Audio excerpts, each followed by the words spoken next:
Does love always come at the right time? Or do we meet the right people at the worst possible moments? Welcome to a journey, a story that isn't just about romance, but about fear, loss, and the power of return. This isn't just another love story. This is the story of Selma, an ordinary British girl on the outside, carrying within her a lifetime of silent chapters. A girl who loved quietly, feared deeply, and eventually learned that love only ripens after we've survived the winter alone. In the quiet streets of London, between bookshelves and old jazz records, she met Adam, a man not of fairy tales, but of rare, uncomfortable honesty. He wasn't the dream she expected, but he saw something in her that no one else did.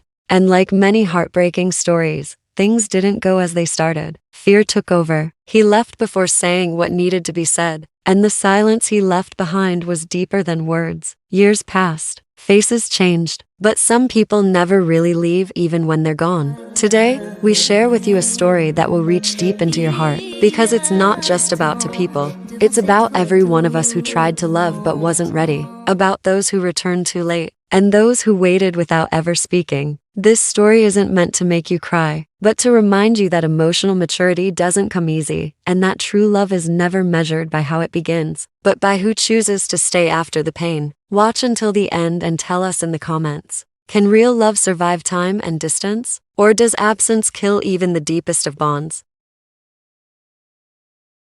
My name is Selma. Life has a funny way of guiding you through the unexpected, especially when you least anticipate it. As a woman in my mid-20s, I found myself living in the heart of London, a city where history and modernity clash in every corner. My life had become a quiet blend of books, coffee, and moments of solitude. I'd often think that I was content, perhaps even resigned to the rhythms of a life that, while unremarkable, felt safe. But life, as it often does, had other plans for me. Then came Adam. They say some people enter your life and change everything, but sometimes they leave a mark that's hard to ignore even after they've gone. Adam was one of those people. He wasn't what you'd call typical, and yet, he became someone I could never truly forget. It wasn't his good looks that stood out, but rather his honesty. He had this unnerving way of speaking the truth, no matter the cost. He didn't leave things unsaid, even when it hurt. It was the kind of honesty that made me question myself, but also drew me closer to him in ways I didn't understand. It wasn't love at first sight, not in the fairy tale sense. It was something deeper, more complicated, more real. And it would change everything for both of us. This is my story, the story of how love, in its many forms, finally ripened, and how, through pain and growth, we learned what it truly means to love. On a gray winter's day in London, I stood by the window of my small flat in Notting Hill, watching the rain as though waiting for it to take me somewhere far from the loneliness that filled the walls of my life. I was 26. But there was a weariness in my eyes that made me appear older, someone who had tasted disappointment more than was fair. I had studied English literature at the University of London and worked as an editor for a small publishing house, my life revolving around books, coffee, and quiet. Until Adam entered my life. Adam was not the type of man you simply forgot. Not because he was the most handsome, but because he was disturbingly honest. He said things as they were, even if it hurt, even if he lost something in the process. I met him at a lecture on translation and literature at King's College London, where he had laughed loudly at a joke no one else had heard and commented on the lecture, saying, "Language isn't translated,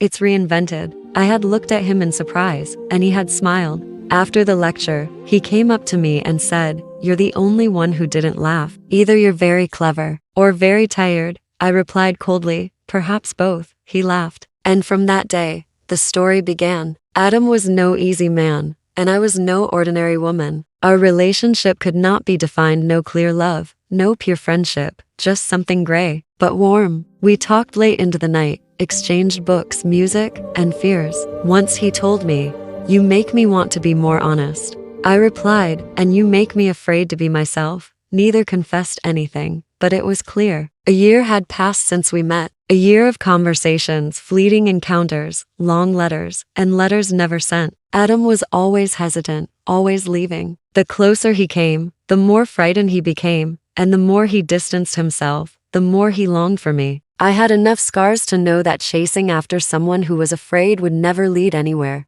Once, in a moment of weakness, he told me, "I'm afraid of loving you, then hurting you." I replied, "And if you don't love me, Doesn't that hurt me too? He pulled away a few weeks later, saying he needed time to figure out who he was. I didn't wait, not because I didn't love him, but because I had promised myself never to wait for someone who wasn't certain they wanted to stay. But I did love him, in a depth that didn't need a name. Everywhere I went, I expected to see him, for him to return, to regret his departure. But he didn't return. The year ended, and the story seemed to end as well, or so I thought. On a quiet spring morning, 2 years after his departure, while I was tidying up the shelves at the small independent bookstore where I worked in South Kensington, a tall man walked in, carrying the scent of coffee and winter with him. I lifted my head absent-mindedly, then froze. It was Adam. He didn't speak at first. He just smiled, the same smile he used when he wanted to say something but hadn't yet gathered the courage.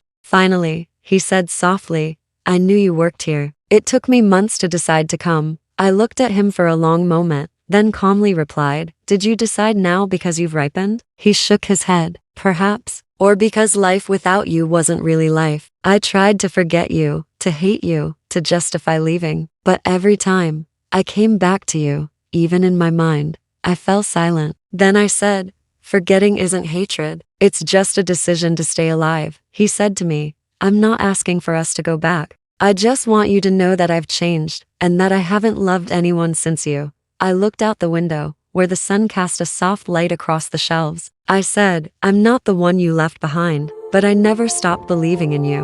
And I smiled. It wasn't a beginning, nor an end. It was just a moment of honesty between two people who had lost each other, but hadn't lost themselves. Weeks passed by in quiet meetings. Our relationship wasn't the same as it once was, nor was it strange. It was something between the past and the present, where time had brought us together again, but we were trying to pick up the missing pieces. There was something deeper in me calling for a fresh start, a new chance, and I knew it was time for us to try again. One evening, after dinner in a quiet cafe near Covent Garden, Adam asked me, "Do you think we have the courage to start over?" His eyes were filled with questions, as though the unspoken words were gathering between us. I replied softly, "Courage isn't just in saying things. It's in acting on them, loving without fear, without going back to what we were." He fell silent, then said, "I want you to know something. I don't want to be a man who is afraid of the future, or afraid to live life with all its details." I smiled as I thought about that moment. There was something inside me that was guiding me towards something deeper, something that could last, something more mature. But even with all of that,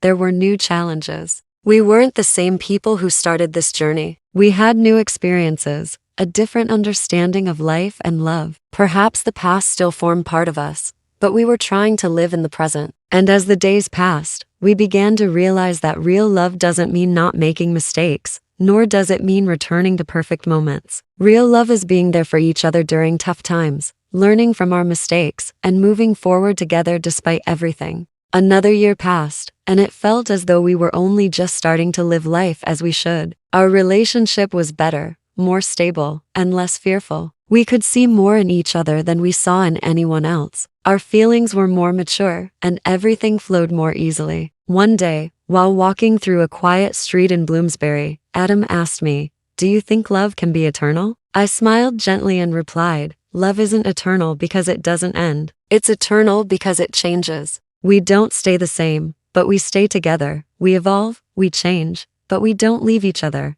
And we smiled together. It wasn't the end, nor the beginning. It was a journey that kept going, where we kept learning and growing. We stayed together, learning that love isn't just about the happy moments, but about facing challenges together. Love isn't about perfection. It's about acceptance, change, and living in the present. We were living those moments, with all their flaws and beauty. In the end, our story wasn't over. It was just another beginning. The end.